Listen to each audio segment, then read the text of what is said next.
Tuhan melakukan, menggenapkan apa yang diwahyukannya kepada saudara dan saya. Yang diperlukan adalah percaya. Kalau saudara mau bersama Tuhan Yesus, tidak ada yang tidak bisa.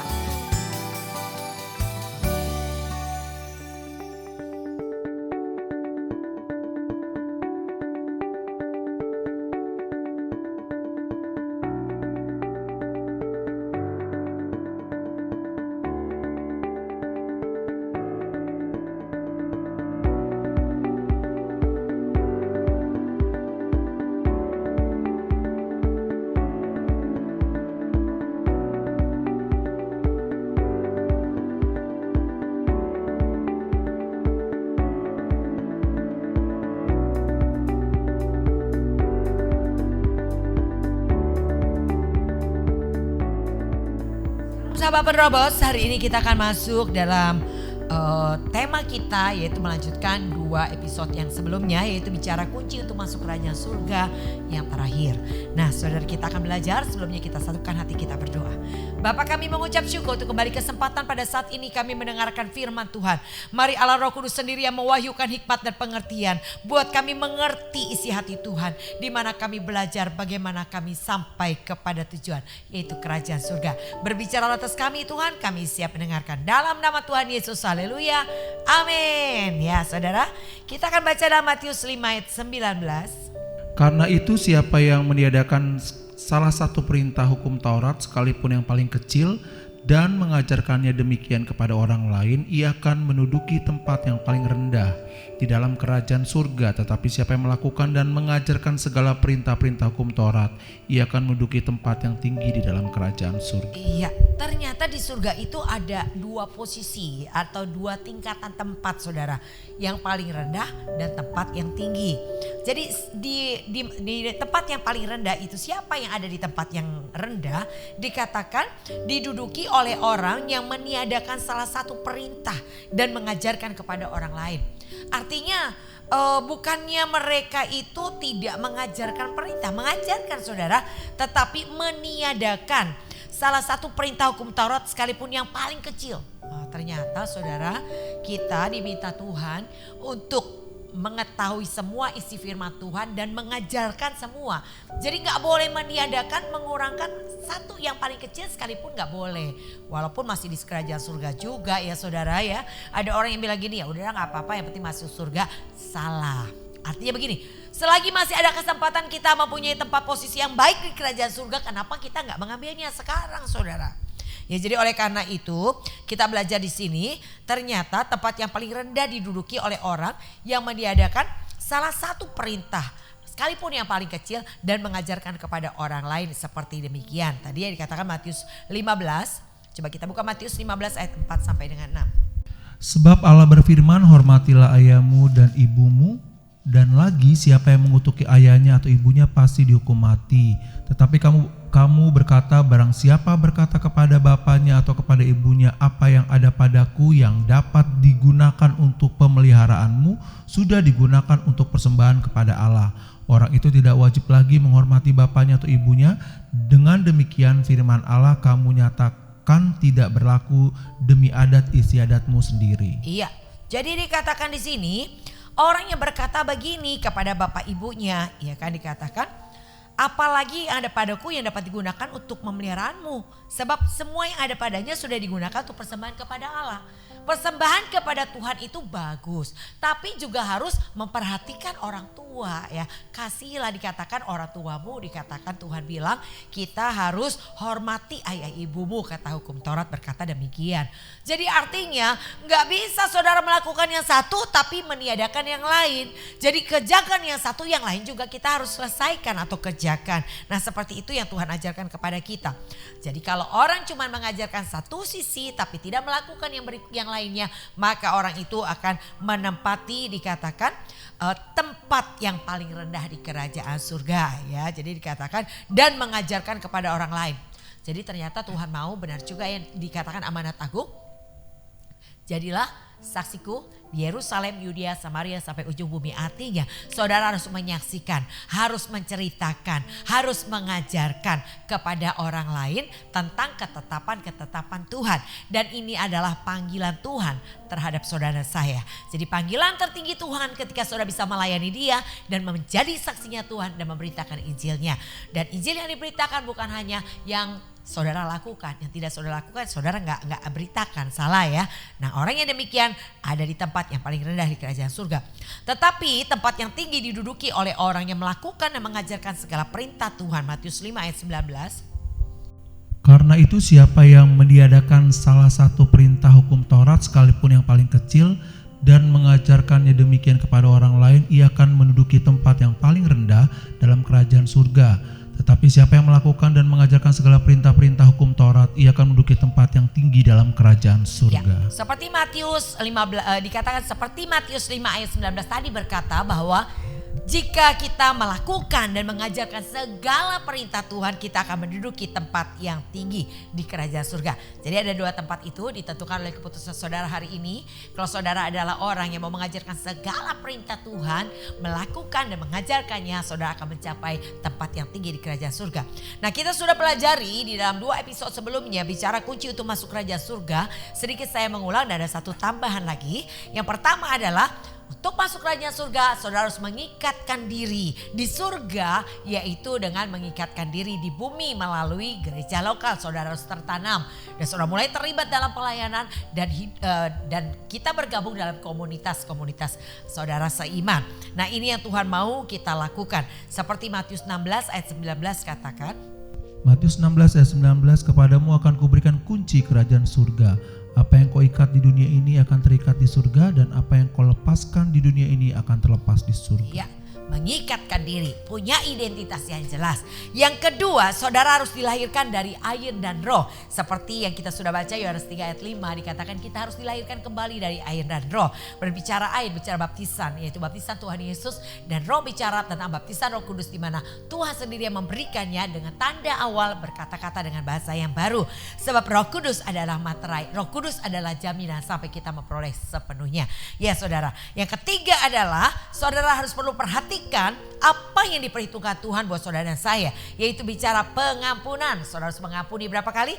70 kali 7 kali, artinya tidak terbatas. Saudara harus melepaskan pengampunan. Bukan seperti orang dunia yang mengatakan 3 kali cukup mengampuni, udah 4 kali awas ya begitu. Tapi murid-murid bilang, tuh guru berapa kali kita mengampuni? Apakah 7 kali? Bagi murid-murid 7 kali itu sudah cukup banyak untuk melepaskan pengampunan. Tapi Tuhan katakan bukan 7 kali, tapi 70 kali 7 kali. Nah, seperti itu yang Tuhan ajarkan saudara ya. Nah, Tuhan mau memperhatikan hal demikian ada pada saudara dan saya. Karena jelas dikatakan di dalam Matius 6, kalau tidak bisa mengampuni kesalahan orang lain, Bapa di surga juga gak akan mengampuni kita juga. Ya, berikutnya harus kita pelajari adalah ketaatan.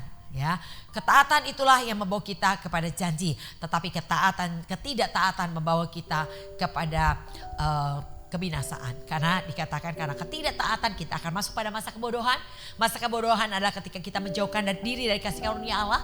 Kalau kita menjauhkan diri dari kasih karunia Allah, maka dikatakan akan timbul akar pahit yang akan menimbulkan kita akan menjadi pembuat kerusuhan, mencemarkan orang banyak. Dikatakan ketika kita punya akar pahit. Bagaimana akar pahit terjadi? Ketika kita menjauhkan diri dari kasih karunia Allah.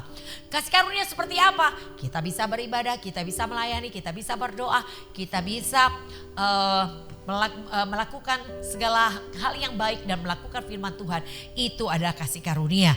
Nah, ketika kita menjauhkan diri dari hal demikian, maka yang muncul adalah kita dikatakan akan binasa. Kenapa? Karena akan timbul akar yang pahit ketika kita tidak terus bertekun dalam kasih karunia Allah. Nah, berikutnya yang perlu diperhatikan Tuhan adalah ketekunan saudara dan kesetiaan. Ada banyak orang dipanggil, sedikit yang terpilih, lebih sedikit lagi yang setia. Jadi oleh karena itu taruhkan di dalam hati dan pikiran saudara setia. Saudara harus setia. Setia kepada siapa? Kepada Tuhan tentunya. Tapi melalui apa yang dilihat depan saudara. Yaitu setia kepada gereja lokal di mana saudara berada. Setia kepada pemimpin roni saudara, gembala saudara. Setia kepada siapa? Kepala bidang di mana saudara ditempatkan. Setia dalam melayani pekerjaan yang dipercayakan Tuhan kepada kita. Jangan dianggap lalai.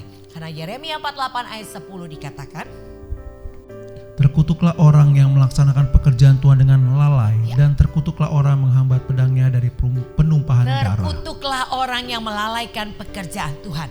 Saudara yang sudah dipercaya dalam pekerjaan pelayanan apapun hari ini di gereja lokal, mari saudara menyelesaikannya sampai garis finish. Jangan ada yang menghentikan, jangan ada yang membuat saudara tidak melakukan lagi. Saudara harus fokus karena saudara melayani karena cinta. Tuhan akan uji terus kemurnian hati saudara melayani Dia. Kalau saudara adalah orang yang cinta Tuhan, tidak ada yang bisa menghentikan untuk saudara melayani Dia. Tidak ada yang bisa menghentikan saudara memberi terbaik buat Tuhan. Apapun yang saudara hadapi sekeliling saudara, saudara akan berkata, tidak, aku akan tetap melayani Tuhan. Karena aku cinta kepada Tuhan. Amin. Jangan melalaikannya. Yang diperlukan adalah kesetiaan. Ya, yang keempat, miskin di hadapan Allah. Sifat yang sangat butuh Tuhan. Bergantung kepada Tuhan sepenuhnya. Tidak berani melangkah kalau Tuhan tidak menyertai. Yang kelima, sikap berbahagia ketika dianiaya. Jangan kau marah dan kecewa ketika kau mengalami aniaya. Tapi kau, dikata firman Tuhan, berbahagialah. Jika karena kebenaran, jika karena namaku engkau dicela, kau difitnahkan segala yang jahat, berbahagialah. Karena dan bersukacitalah. Bahkan dikatakan berbahagialah, bergembira dan bersukacita karena upahmu besar di surga. Jelas saudara, jelas tentang hal ini. Ya, yang berikutnya yang keenam yang kita akan bahas hari ini bicara tentang Matius 5 ayat ke-20. Maka aku berkata kepadamu, jika hidup keagamaanmu tidak lebih benar daripada hidup keagamaan ahli-ahli Taurat dan orang-orang Farisi, sesungguhnya kamu tidak akan masuk ke dalam kerajaan surga. Jadi dikatakan di sini bahwa hidup keagamaanmu harus lebih benar dari ahli Taurat dan orang Farisi. Jika engkau tidak lebih benar, maka engkau tidak akan masuk kerajaan surga. Artinya kita harus belajar saudara, apa sih yang dilakukan ahli Taurat orang Farisi? Saudara bisa buka di dalam Lukas yang ke-18. Ya. Dikatakan ada dua orang yang pergi ke bait Allah untuk berdoa, seorang Farisi dan yang lain pemungut cukai. Orang Farisi berdiri dan berdoa dan dalam hatinya berkata begini, ya Allah, aku mengucap syukur kepadamu karena aku tidak sama seperti semua orang lain. Bukan perampok, bukan orang lalim, bukan pezina dan bukan juga seperti pemungut cukai ini.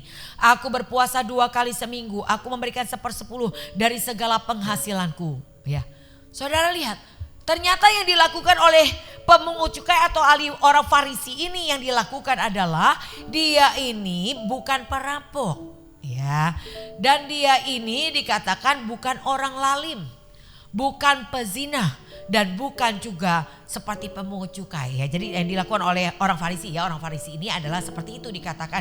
Dia berpuasa 2 kali seminggu. Dan dikatakan aku memberikan 1/10 dari segala penghasilanku. Nah inilah kehidupan ahli Taurat dan orang Farisi. Nah orang pemungut cukai itu yang dilakukan adalah dikatakan pemungut cukai itu berdiri jauh-jauh, bahkan ia tidak berani menengadah ke langit, melainkan ia memukul diri dan berkata, ya Allah kasihanilah aku orang berdosa ini.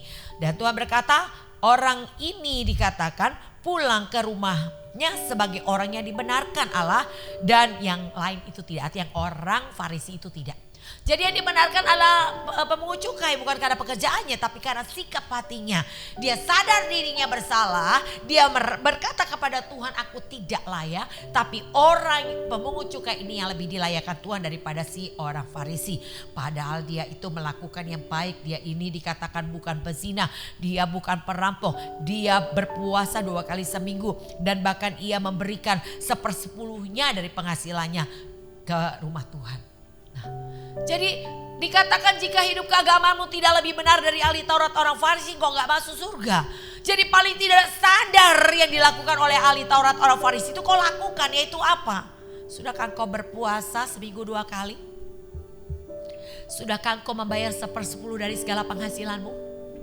Ketika engkau tidak melakukan standar orang Farisi atau ahli Taurat ini, orang Farisi ahli Taurat ini, kalau engkau tidak melakukan standar ini, engkau gak bisa masuk surga saudara. Ini baru 2 hal ini, ada banyak hal lain yang Tuhan ajar untuk kita melakukan, harus lebih benar. Jadi kalau kita melihat bahwa ahli Taurat atau Farisi melakukannya, kita harus lebih benar. Sebab kalau kita tidak lebih benar, kita tidak bisa masuk surga. Nah, tetapi hal negatif yang ditentang Tuhan, ya jadi kalau tadi hal positif yang ada di ahli Taurat orang Farisi itu kita harus lakukan, bahkan lebih daripada itu. Hal negatif yang ditentang Tuhan adalah Markus 7 ayat ke-5. Karena itu orang-orang Farisi dan ahli-ahli Taurat itu bertanya kepadanya, mengapa murid-muridmu tidak hidup menurut adat istiadat nenek moyang kita tetapi makan dengan tangan najis? Kalau mereka di Markus 7 ayat 5 dikatakan fokus kepada adat istiadat lebih daripada hukumnya Tuhan, saudara. Nah, kita nggak boleh, ini hal negatif yang ditentang Tuhan ya. Jadi adat istiadat nggak boleh diperlakukan lebih daripada hukumnya Tuhan. Jadi kalau dikatakan hari Minggu kita harus beribadah kepada Tuhan, kuduskan hari Sabat, harus ibadah dulu tuh ya. Jangan bilang aduh nggak bisa, ada arisan, ada pertemuan keluarga besar, nggak boleh. Jadi harus prioritaskan Tuhan dulu. Yang kedua, Matius 23 ayat 23. Celakalah kamu hai ahli-ahli Taurat dan orang-orang Farisi, hai kamu orang-orang munafik, sebab persepuluhan dari selasi, adas manis dan jintan kamu bayar, tetapi yang terpenting dalam hukum Taurat kamu abaikan, yaitu keadilan dan belas kasihan dan kesetiaan. Yang satu harus dilakukan dan yang lain jangan diabaikan. Iya, ahli Taurat orang Farisi, yang hal yang negatif yang dilakukan adalah dikatakan mereka mengabaikan keadilan, belas kasihan dan kesetiaan. Jadi lihat, maka dikata firman Tuhan, ahli Taurat orang Farisi, mereka bayar 1/10 sampai ke jintan-jintan, adas dan ibaratnya bumbu-bumbu dapur ya kalau kita bilang hari ini ya. Sampai sebegitu rupa dia itu membayarnya. Ibaratnya kalau dapat kue bolu dihitung kue bolu ini harganya berapa ya, 1/10 berapa dibayar. Sampai sebegitu detil dia melakukannya, mengembalikan persepuluhan. Tetapi mereka mengabaikan keadilan, belas kasihan dan kesetiaan. Tuhan bilang kalau yang satu dilakukan, yang lain semua juga harus dilakukan. Kalau kita tidak melakukan lebih benar daripada ahli Taurat orang Farisi, gak masuk surga kata Tuhan. Yang ketiga kita belajar Matius 23 ayat 25.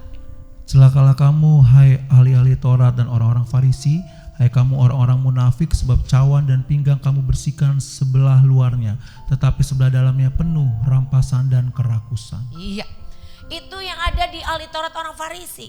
Mereka dikatakan di sini, cawan dan pinggan kamu bersihkan sebelah luar, tapi sebelah dalamnya penuh rampasan dan kerakusan. Di luarnya seperti manis, saudara. Kalau menyanyi pujian lompat-lompat, sukacita begitu. Tapi dalamnya sebetulnya ada kebencian, sakit hati, kepahitan, kecewa, marah, iri hati, dengki. Itu saudara.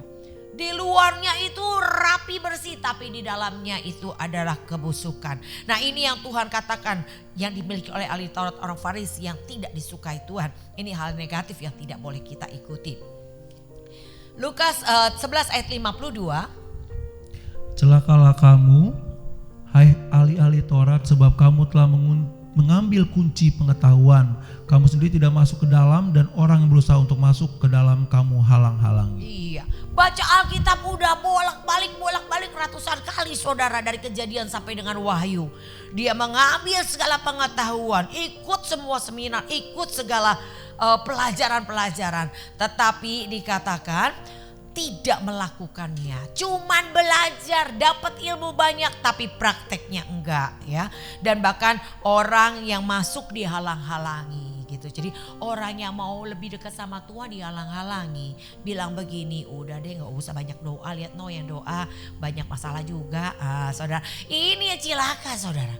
Ini yang dilakukan ahli Taurat dan orang Farisi. Mereka tahu banyak firman, tapi mereka tidak menghidupi firman itu sendiri. Dan bahkan melarang orang untuk lebih dekat lagi sama Tuhan. Ajarannya itu ajaran-ajaran manusia. Ya, Lukas dikatakan ayat 11 ayat 53. Dan setelah Yesus berangkat dari tempat itu, ahli-ahli Taurat dan orang-orang Farisi terus-menerus mengintai dan membanjirinya dengan rupa-rupa soal. Ya, ahli Taurat orang Farisi mencari-cari kesalahan orang. Maka dikatakan 2 Timotius 2 ayat 23 dan 24. Hindarilah soal-soal yang dicari-cari, yang bodoh dan tidak layak. Engkau tahu bahwa soal-soal itu menimbulkan pertengkaran. Sedangkan seorang hamba Tuhan tidak boleh bertengkar, tetapi harus ramah terhadap semua orang, harus cakap, mengajar, dan sabar. Dan dengan lembah lembut dapat menuntun orang yang suka melawan, sebab mungkin Tuhan memberikan kesempatan kepada mereka untuk bertobat dan memimpin mereka sehingga mereka mengenal kebenaran. Iya. Tuhan berkata hindari soal-soal yang dicari-cari. Tapi ahli Taurat dan orang Farisi mencari-cari soal. mencari-cari kesalahan orang, menimbulkan pertengkaran dan perselisihan. Nah Tuhan bilang hidup keagamaan kita harus lebih benar dari mereka. Gak boleh jadi sama seperti mereka. Maka Tuhan berkata hindari soal yang dicari-cari. Kalau tahu soal itu, kalau dibicarakan timbulkan pertengkaran, udah gak usah dibahas saudara. Ya gak usah pusing dengan respon orang ya saudara. Hari-hari ini coba belajar punya respon yang benar. Jangan salah fokus. Jangan fokus kepada masalah atau orangnya. Tapi fokuslah kepada respon harus sesuai dengan kitab suci. Jadi dikatakan hindari soal dicari-cari yang bodoh dan tidak layak. Engkau tahu bahwa soal itu menimbulkan pertengkaran. Sedangkan seorang hamba Tuhan tidak boleh bertengkar. Kalau saudara adalah hamba Tuhan tidak boleh bertengkar. Tidak boleh ada perselisihan. Ya saudara harus belajar punya sikap yang lembut, sikap yang rendah hati, terima proses, mau ditegur, mau diajar, mau belajar. Ya itu adalah sikap seorang hamba Tuhan atau sikap seorang murid yang Tuhan ajarkan. Tetapi harus ramah terhadap semua orang. Kata semua orang bukan hanya orang yang baik sama saudara aja. Semua orang bicara terhadap orang yang menyakiti hati saudara. Saudara harus ramah juga kepada mereka. Mungkin mereka mengecewakanmu. Mungkin mereka merendahkanmu. Mungkin mereka enggak menganggap engkau. Tapi Tuhan bilang ramah kepada semua orang. Kalau ketemu orangnya saudara harus bilang shalom. Beri salam terlebih dahulu. Beri hormat terlebih dahulu. Itu adalah yang membedakan kita dengan dunia. Nah dikatakan harus ramah. Ia harus cakap mengajar dan sabar. Dan dengan lemah lembut dapat menuntun orang yang suka melawan. Dan bahkan dikatakan sebab mungkin Tuhan memberikan kesempatan kepada mereka untuk bertobat dan memimpin mereka sehingga mereka mengenal kebenaran. Dikatakan dengan lemah lembut menuntun orang yang suka melawan. Ternyata orang yang suka melawan itu ia terikat oleh jerat iblis saudara. Bukan maunya dia. Tapi dikatakan di sini kita harus sabar, cakap mengajar. Sebab mungkin Tuhan memberi kesempatan kepada mereka untuk bertobat. Kata mungkin inilah pengharapan. Jadi artinya ya udahlah ya sabar aja, bimbing mereka, cakap pengajar mereka. Kalau mereka nggak mau doain dulu ya saudara.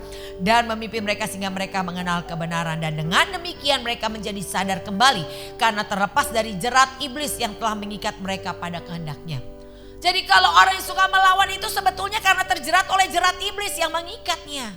Dan dengan keramahan saudara, kesabaran saudara mengajar dengan lemah lembut, mungkin orang ini terlepas dari jerat iblis dan boleh bertobat saudara.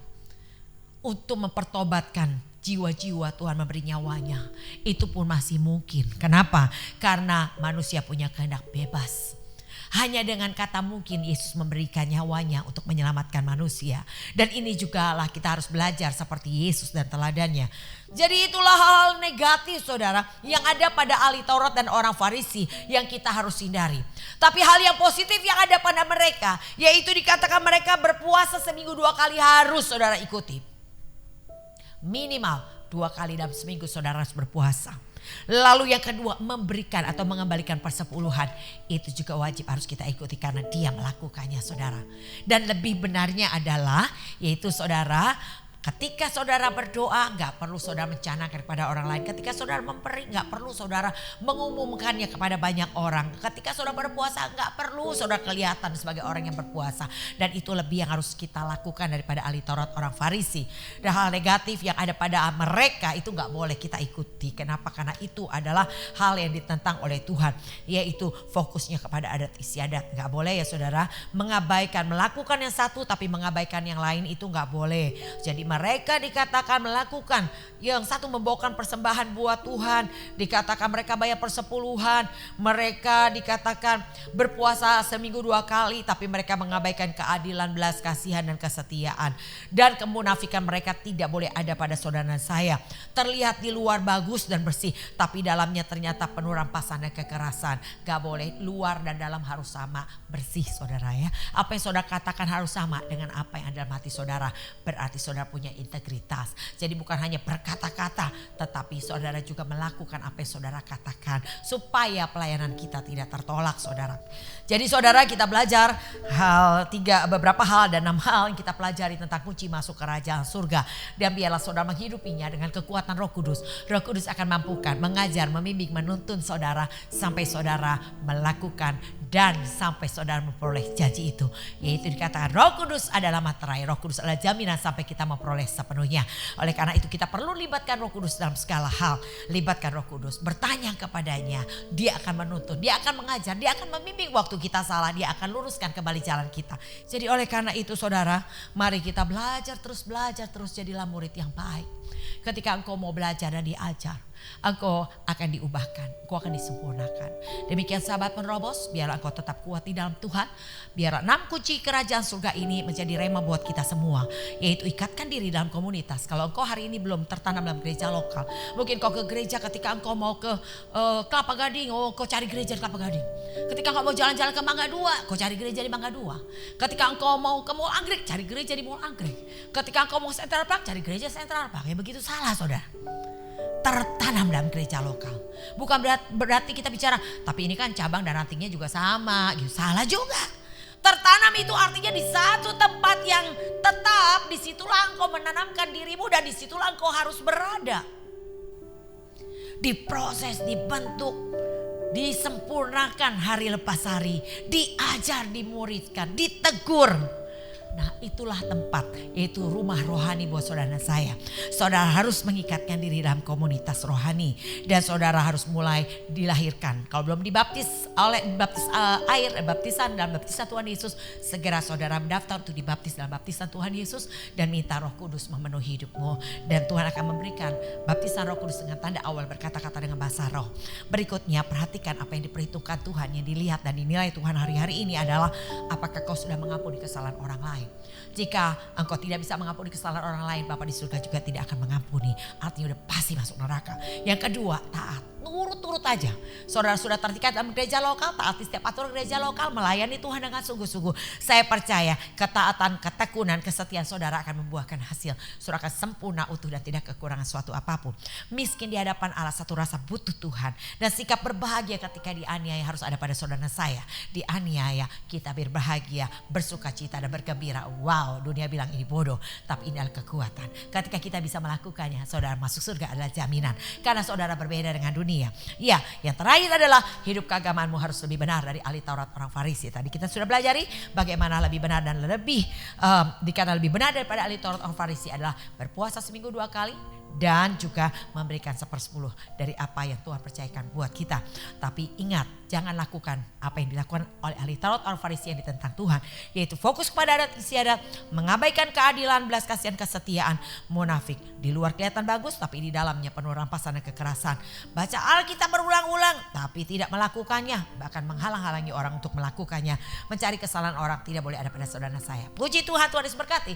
Saya percaya kalau saudara menghidupi 6 syarat ini, saya percaya saudara dan saya pasti masuk surga. Ya, mari saudara, kalau saudara rindu melakukannya dan hari ini kau mungkin berkata aku belum melakukannya, Roh Kudus akan mampukan. Angkat tanganmu dan saya akan berdoa. Bapa, saat ini hamba berdoa untuk setiap kami yang mendengar firman kebenaran ini. Ada 6 kunci masuk kerajaan surga. Ya Tuhan, kami berdoa mampukan kami melakukan dan menghidupinya Tuhan. Sebab kami sadari dengan kekuatan kami tidak ada satupun yang dapat kami lakukan. Tapi kami percaya bahwa kami disertai oleh kekuatan Roh Kudus yang dahsyat. Yang memampukan kami untuk menghidupi setiap kebenaran Tuhan. Mampukan kami melakukannya sehingga kami boleh layak sampai kepada tujuan. Yaitu masuk kerajaan surga. Jadikan kami saksimu Tuhan. Kami siap diperlengkapi, dipakai, diubah oleh Tuhan menjadi alat bagi pekerjaanmu yang mulia dan menuai jiwa-jiwa di tuain yang terbesar dan terakhir. Dalam nama Tuhan Yesus, haleluya, amin. Demikian sahabat penerobos, biarlah kita menjadi pelaku firman Tuhan. Bukan hanya mendengar, tapi praktekkan setiap firman Tuhan dengan kekuatan Roh Kudus. Saya percaya kita akan diubahkan hari lepas hari sampai kita menjadi sempurna. Tuhan Yesus memberkati. Salam GOB.